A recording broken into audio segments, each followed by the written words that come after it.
Hello, Math 7 students. Today we are going to be learning how to write two-step equations. Now, way back in December, we did chapter 6 and 7, where we learned how to write and solve one-step equations. This module, module 14, is going to finish chapter 6 and 7, and we're going to learn how to write and solve two-step equations and inequalities. So a two-step equation just has two operations, so it's going to have either addition and multiplication or division and subtraction. There'll be two operations. This first section is just going to focus on how we write them. So reading a question, interpreting a question, and getting the equation set up. So first we're going to try to visualize this with some algebra tiles. So we're going to use algebra tiles to model 3x minus 4 equals 5.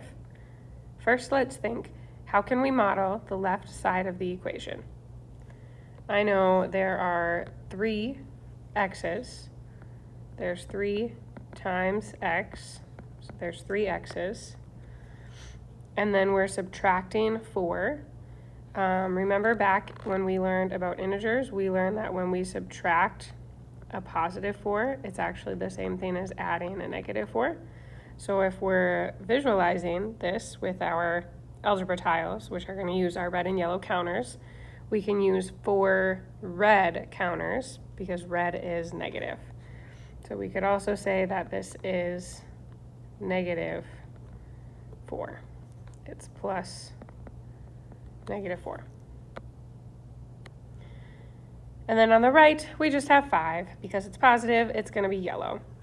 So if your notes don't have these added in, please add them into your notes. We have 3 x's in the left box and then 4 red circles. And then on the right box, we have 5 yellow circles. So this is how we would model that equation. There's also a little key concept over here. Remember, a positive and a negative 1 cancel out. They make a 0, or what we call a 0 pair. So way back in December, when we were learning how to solve equations, we could have added 4 yellows on this side to cancel those out. And then what we do to one side, we have to do to the other side. That's called balancing the equation. So if I add 4 yellows over there, I have to add 4 yellows over here. And then these cancel out. So then I would have 3 x's, and now there are 9 yellows over here. And now we just have a one-step equation. 3 times x is 9. We know what times 3 is 9. 3 times 3 is 9, so x would have to be 3.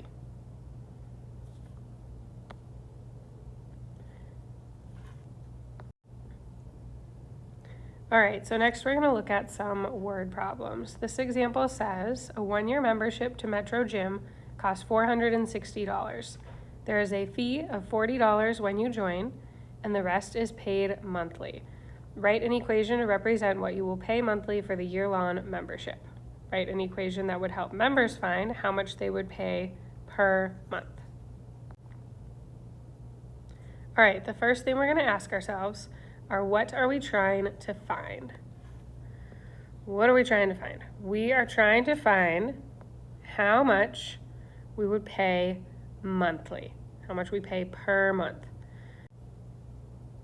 Now that I know what I'm trying to find, I'm going to label that with a variable. So we're going to label this M. And M represents how much we pay monthly. So the monthly membership, how much it costs, is M. Now we can set up an equation with M in it so that then we can solve for M. Okay, so the other important information here. We know that a 1-year membership costs $460. There is a fee of $40 when you join. We're assuming that's a one-time fee because it says it's only when you join. The rest is paid monthly. Now there's one more important piece of information that actually isn't in this word problem. We want to know how much we pay in a month, and it's over the course of a year. there are 12 months in a year. So when I'm setting up an equation, I have my one-time fee of $40 plus 12 times M, because M is how much we pay per month, times the 12 months we pay, equals $460. All right, so today's learning target is actually just to write two-step equations. So this is the goal today, that you can read a word problem and set this up. However, we're gonna solve it just for fun. So what we're gonna learn next, notes, and what you learned a little bit in December, is we were talking about the order of operations, which is PEMDAS, and how when you solve an equation, you're actually doing that backwards. So you have to undo addition and subtraction first. So the first thing we would do in this equation is we would get rid of the 40, and we undo addition with its inverse operation, subtraction. So I would subtract 40 from both sides.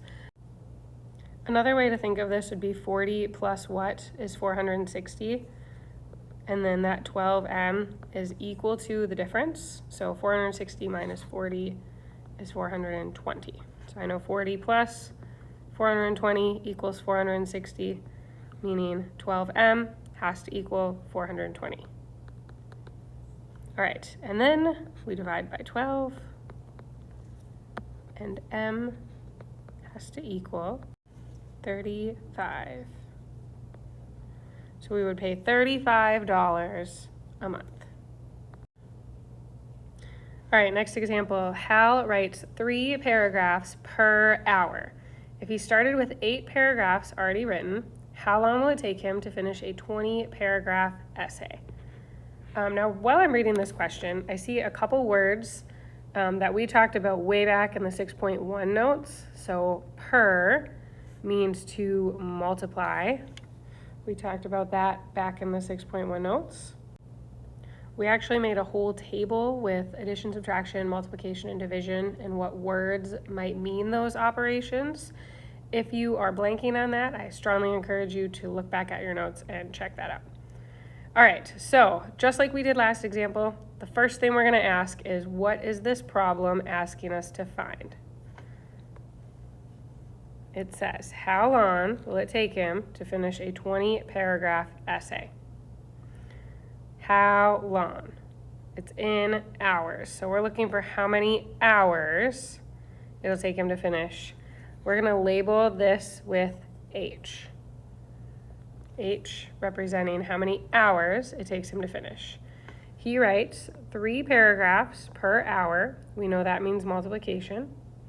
He already has 8 paragraphs written, so that's plus 8 already written, equals a 20-paragraph essay.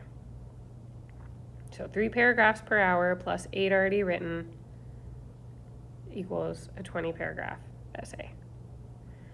All right, and then just for fun, we'll solve this. So what plus 8 is 20? We know 12 plus 8 is 20, so 3H has to equal 12. And then what times 3 is 12? We know 4 times 3 is 12, so H is 4. It will take him 4 hours to finish a 20-paragraph essay. All right, Avery charges $10 to mow a lawn plus $5 an hour. How many hours must he work to earn $45? All right, so he charges $10 plus $5 per hour. Again, we're gonna say H for hours. We're looking for how many hours. How many hours must he work to earn $45? All right, so we got $10 plus 5 per hour to earn 45. And then just for fun, we'll solve this. We know 10 plus 35 is 45, so 5H has to equal 35. And then what times 5 is 35? We know 7 times 5 is 35. So he must work 7 hours to earn $45. All right, I want you guys to pause the video and see if you can solve this bottom one on your own. and then you'll play it back to see if you got it right. All right, Billy has a gift card with a $150 balance. He buys several video games that cost $35 each. After the purchase, his gift card balance is $45. Write an equation to help find out how many video games Billy bought. So we're looking to figure out how many video games he bought. We're going to label it V for video games. Some other important information is that it started at $150. He buys several, so we don't know how many, but we know they're $35 each. And then we know his final balance is $45. So the equation you would have set up is 150 minus, because he's spending money, it's going away, minus 35V equals 45. Now again, this is our learning target today. If you got this, if you have this written down, you are correct. You can also solve it. So to get from 150 to 45, you would have to take away 105. So 35V has to be equal to 105. And then V is going to be 3 video games. All right, guys, your assignment today is actually going to span 2 pages. You're going to do all of 1 through 3 here. You can skip 4, skip 5, skip 6, and then on the next page, you can skip 7, but you're going to do 8 through 10, skip 11, and 12 and 13. You can skip 14.